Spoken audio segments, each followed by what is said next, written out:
Pizza mozzarella, pizza mozzarella, pizza mozzarella. Oi, tudo bom? Primeiramente, eu tenho que agradecer, porque no último vídeo, o vídeo sobre Berserk, que já é o segundo vídeo mais visto nesse canal, muito obrigado. Eu tava um pouco receoso com esse vídeo, porque, né, Berserk é uma obra meio nichada e tal, mas vocês deram o braço a torcer, me deram essa moral, muito obrigado. E é bizarro pensar que nesse vídeo a gente tava comemorando 1000 inscritos, eu pisquei e a gente agora tá com 3000 e crescendo. Mas a culpa disso é o vídeo do Gyro, né, de Hunter x Hunter, o como criar um vilão. Um vídeo que já estava upado há quase um mês e que do nada passou dos seus 3000 views, que por os padrões do nosso canal aqui é ótimo, sendo que do nada eu pisquei e atualmente, no dia que eu tô gravando esse vídeo, tá com mais 60.000 visualizações. Que bagulho absurdo. Então assim, sinceramente, muito obrigado. É literalmente um sonho virando realidade, então muito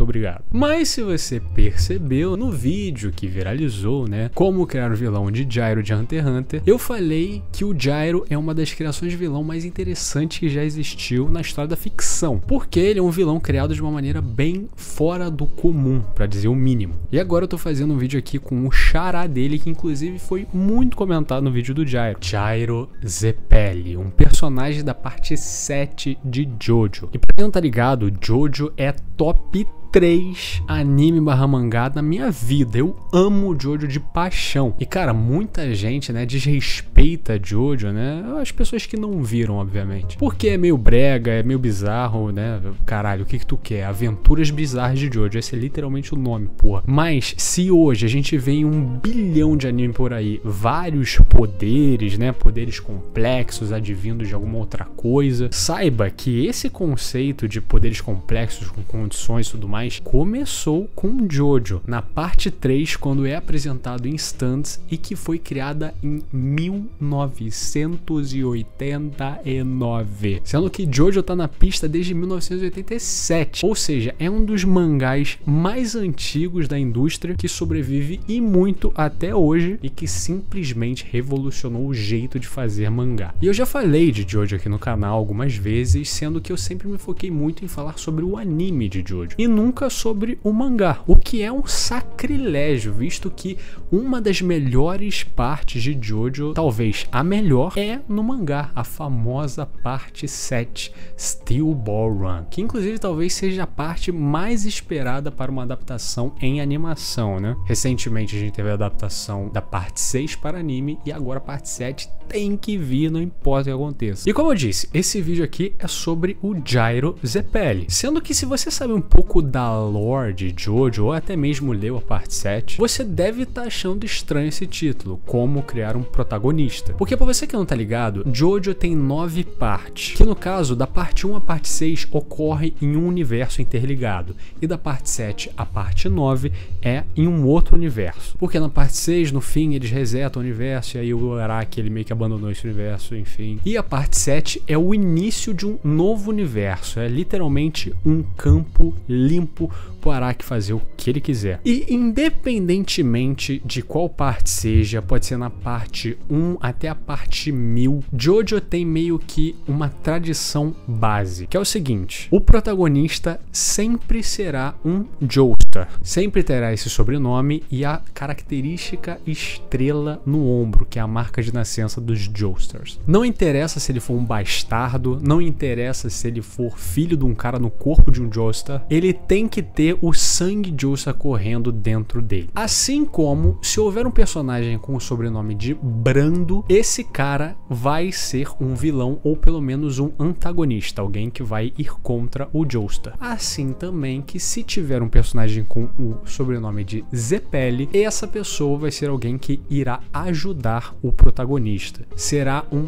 Joe Bro. E pra quem não sabe, né, Joe Bro é um nome dado pela comunidade de Jojo para determinar aquela pessoa que é tipo melhor amigo do protagonista que ajuda ele a vencer os obstáculos e desafios da sua jornada. Então na parte 1, o Jonathan Joestar tem o Robert Speedwagon e o William Zepelli. Na parte 2, o Joseph tem o César Zepelli. Na parte 3, eles dão uma abrangida, mas o que mais fica marcado na mente das pessoas é o Kakyoin. Na parte 4 tem o Okuyasu e por aí vai. E seguindo essa premissa, Jairo Zepelli seria o amigo do protagonista, que no caso é o Johnny Joestar. Então esse vídeo é um clickbait. É simplesmente uma tática barata de pegar o vídeo que estourou aí com o nome do Jairo e agora botar o Jairo Zepelli e fazer essa jogada de marketing barata, seu filho de uma puta babaca. Calma, que isso, cara? Jairo Zepelli, apesar de ser considerado um deuteragonista, que é basicamente o coadjuvante, o cara que ali contracena com o protagonista, mas não chega a ser o protagonista. Jairo Zepelli é o único que foge dessa regra. E você vai entender o porquê, mas antes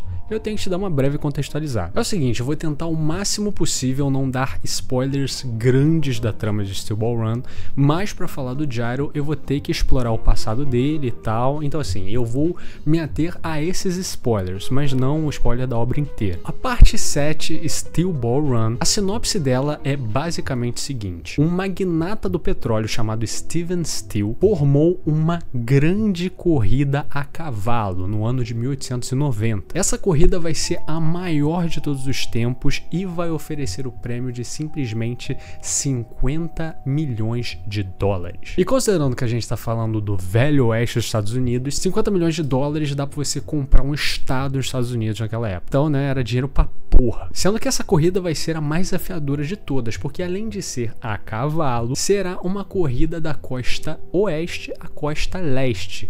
Vai sair de San Diego para Nova York. É uma corrida que vai demorar meses para ser terminada. E obviamente com esse prêmio, independentemente se você anda a cavalo ou não, você vai. E com isso ela reúne milhares de participantes para tentar concorrer nessa corrida e ser o vencedor. E no primeiro capítulo, quem que aparece?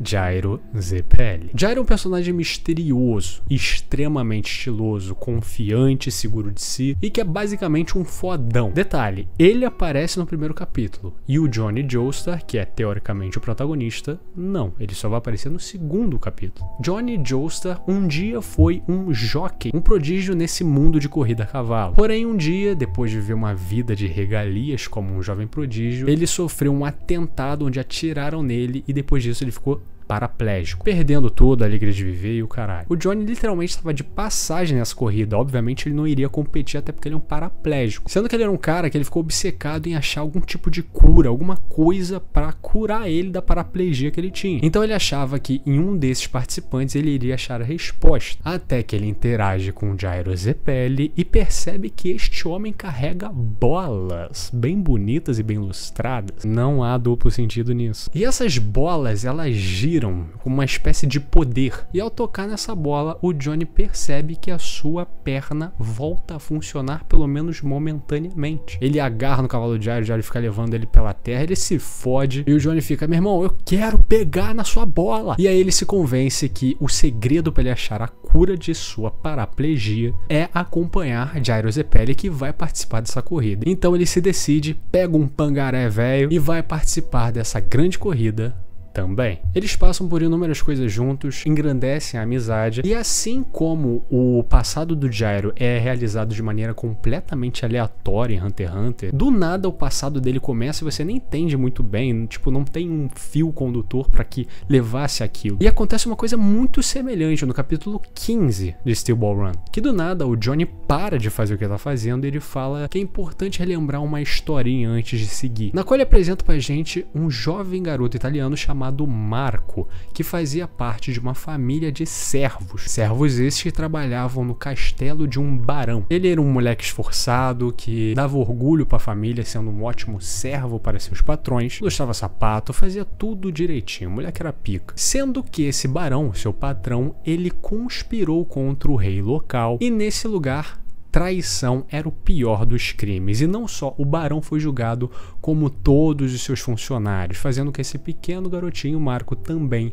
fosse aprisionado e acusado de traição. Essa história acontece literalmente do nada. Não há fio condutor para que essa história exista. Mas só lá depois, pelo capítulo 20, a gente entende a ligação dessa história, com esse Marco sendo a chave para Gyro estar na corrida. É a motivação dele. Gyro Zeppeli nasceu na respeitada família Zeppeli, do reino de Nápoles na época. A sua família era conhecida por ser uma família de médicos, muito habilidosos e que serviam o reino. Quando Gyro era pequeno, o pai dele começou a ensinar a ele coisas do tipo e tal, e percebeu que ele mexia com aquelas bolas, né? E essas bolas, elas tinham uma rotação estranha. Mas enfim, a vida foi levando, ele levou uma infância normal, boa parte de sua vida, até que quando ele alcançou uma maior idade, o pai dele levou para o trabalho de verdade dos Zeppeli, que no caso, a família Zeppeli é uma família de executores da coroa do reino de Nápoles. E isso é uma tradição que passa de geração em geração e não pode ser quebrada, até porque execução é uma arte, é um desrespeito para qualquer um que o executor não consiga matar o criminoso, o réu, julgado com 2 golpes. Isso não existe, tem que ser uma morte precisa, rápida e indolor. Por isso que é um trabalho tão fechado e familiar, passado de geração em geração para que não haja erro. E a família Zeppeli dominou essa arte por meio do spin, que é basicamente o Ramon do novo mundo que é criado na parte 7, depois que na parte 6 o mundo é resetado. O conceito de Ramon é abandonado e a gente vem agora com o spin. E aí o Gyro começa, né, a ser ensinado por meio dessa arte da execução da família Zeppeli. Sendo que quando ele tem 25 anos, ele já tá melhor, mais treinado, ele já tá prestes a suceder o seu pai. Acontece um certo evento que uma mulher criminosa que tinha matado gente, o caralho, na tentativa de escapar, machuca os guardas, mata gente, o caralho. Ela encurrala o Gyro. No meio da confusão, ela rasga o colarinho de armadura que ele tem, esse lencinho aí. Porém, o Gyro lida com ela. O Gyro se reporta pro seu pai. O pai dele fica, ó, esse incidente, cara, você poderia ter evitado. Apesar de você ter lidado com a situação, tenho certeza que você subestimou aquela mulher. Você disse, ela é tão bonita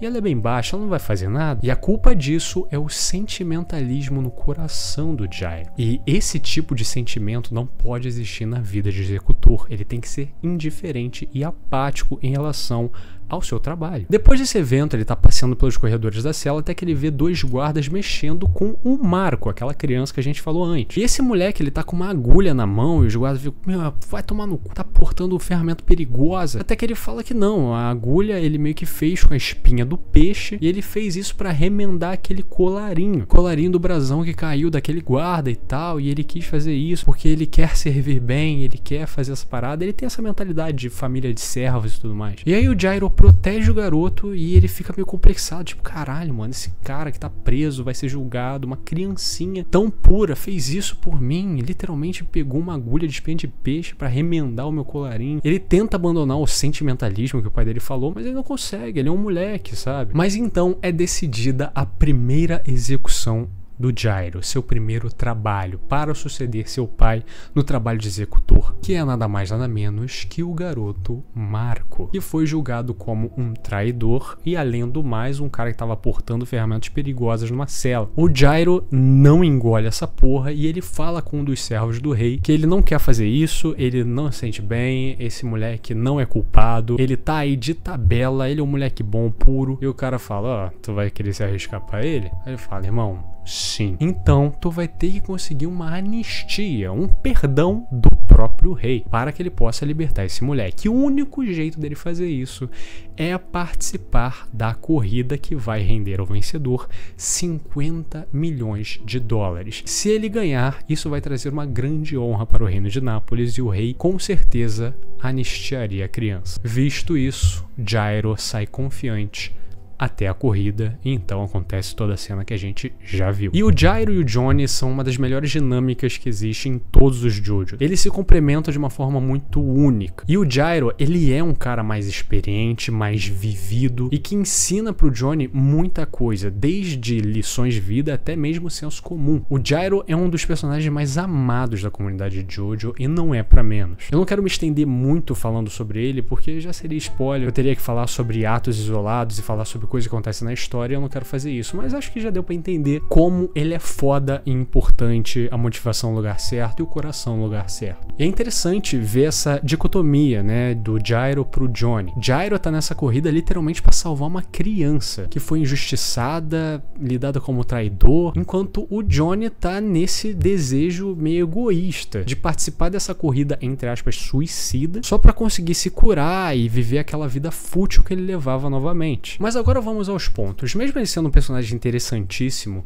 por que eu considero ele um protagonista modelo? Assim como eu considero o Gyro de Hunter x Hunter um vilão assim, inacreditável, que literalmente ele não é um antagonista e nem mesmo um vilão. Até porque a vilania que a gente conheceu do Gyro morreu e ele renasceu como outra coisa e vai trilhar um novo caminho a partir de agora. Então é uma apresentação muito ousada, muito corajosa e que o autor tem que ter muita pica e certeza do que ele tá fazendo. E o Gyro Zeppeli é basicamente a mesma coisa. Um protagonista extremamente não usual. E essa coisa do Gyro ser um protagonista, eu não tô tirando do cu não, tá? Isso é uma das discussões mais recorrentes da comunidade de JoJo sobre a parte 7. Se Gyro é ou não o protagonista, então não é só eu que acho isso. Primeiro ponto, Gyro é apresentado antes do Johnny na história. Ele é apresentado no primeiro capítulo, enquanto o Johnny só no segundo. Literalmente, o título Steel Ball Run tem referência ao Gyro, com as suas Steel Balls. E literalmente, se o Gyro não existisse, o Johnny nunca participaria dessa corrida e ele seguiria a vida dele em busca de uma cura e tal, alternativa. Então a existência do Gyro que faz a trama acontecer. Sem ele, não existiria a parte 7. Se você já leu a parte 7, ou vai ler, com certeza você vai ter o seguinte sentimento. Você vai chegar numa certa quantidade de capítulos e vai falar assim, caralho, mas é o Gyro Zeppeli que é o protagonista e não esse Johnny Joestar? Eu lembro nitidamente que eu vi uma quantidade de capítulos X e eu literalmente